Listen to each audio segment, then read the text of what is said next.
Hey, I'm Keith Spera from NOLA.com and the times-picayune. Backstage at the 2026 New Orleans Jazz and Heritage Festival, behind the gospel tent with one of the legends of the festival, Miss Irma Thomas. Hi, Irma. Hi, Keith. How you doing? I'm doing good. So today I noticed you're not wearing your custom BayouWear attire. I usually do that when I'm doing the festival stage, one of the blues stages. I usually wear it then. And I never wear the same dress the same year, so I always change it for the gospel tent. If I wear it in the gospel tent, then I won't wear it on the festival stage, but I wear it on the festival stage. And people may look at you wearing your BayouWear outfits and say, I'd love to buy one of those, but they can't. No, because I make them. Because you make them. And they're always different from what's being sold. And sometimes, and one of the times when I made one, when they had the red beans dress, I made a little dress, and then the next year they made one similar. They took your design and they made it. Well, a little similar, but I mean, it was reflective of the kind of atmosphere. It's usually warm out here, so the one that I had on the first year, the sleeves and up was all out, and but I'm older now, so I have to cover up more. So you literally get some of the fabric. They actually official stuff. They actually send me the yardage, and I tell them how many yards I need, and they send me the yardage, and I have enough to make what it is I have in mind to make. That's awesome. So let's talk a little bit about your show last weekend at the festival stage. I almost fainted because it was hot. Extremely hot. And then when coming off stage, I'm looking at, and all of us discovered they got two large fans backstage. But not on stage. Not on stage. They were backstage, on the stage, but backstage. Well, why didn't they have them up front? Because all of us was about to faint. I literally was about to faint. Well, I'm glad I didn't have to write that news story. Thank you. Me too. Thank you for not fainting.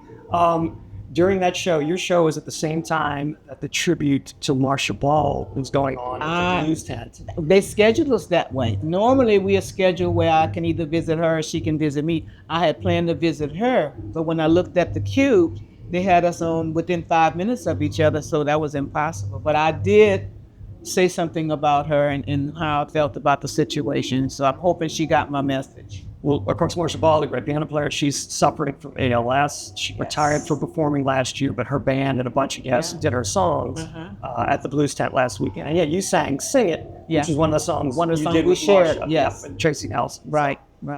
You also did "Forever Young," which the act coming on after you also recorded, Mr. Rod Stewart. But he did a different version.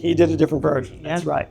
So did you do that on purpose, do Forever Young, because Rod was after you? Or? I didn't care whether he was there or not. I do that on my shows all the time. I usually close out with it because that's my way of telling the fans thank you.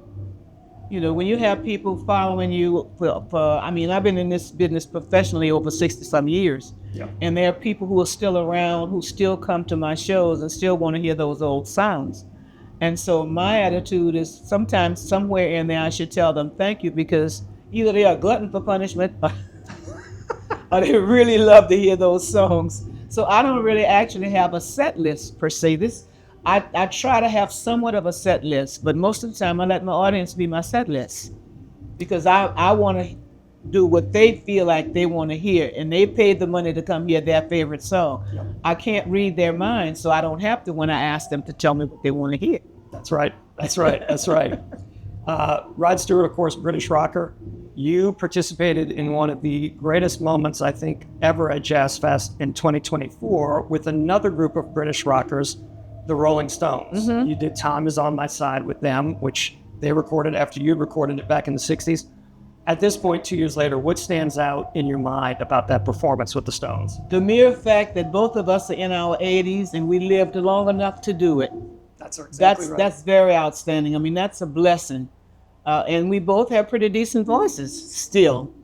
Did you mention this to Mick Jagger? Say, hey, can you believe we're both still doing this? Yeah. You did? Oh, yeah. Because I hadn't seen him since the first time he came. He and Keith came. And told me they wanted to do the song. In 1964. Right. So you hadn't seen Mick since 1964. Right. Wow. This is a little reunion. Right. All right. Well, last thing here, you're about to go sing at the gospel tent, but you won't be doing any of your rhythm and blues songs at the gospel tent. I don't mix them. You don't mix? I don't mix it. That's your version of the separation of church and state. That's it. That's it. But I was raised that you don't mix them. I was raised up in the church, and when you're doing the blues, you do the blues where the blues is supposed to be done.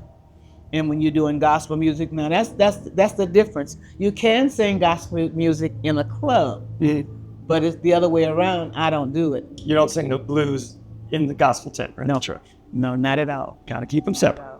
Well, I want people to know who I'm praising, who I'm thanking, who I'm being thankful to. And a lot of times when you're in a club, people are drinking, and the message is not quite clear in their minds. Right. So rather than to give them mixed information and have them having mixed messages, I do blues when blues, and I do gospel when I'm doing gospel. And you elevate the audience no matter what. So There you go. Hopefully. I'm sure you will. Well, thank you for spending a couple minutes with us. So, would you please come on now? Too kind. All right. Once again, I am Keith Spera from NOLA.com at the Times-Picayune out here at the 2026 Jazz Fest.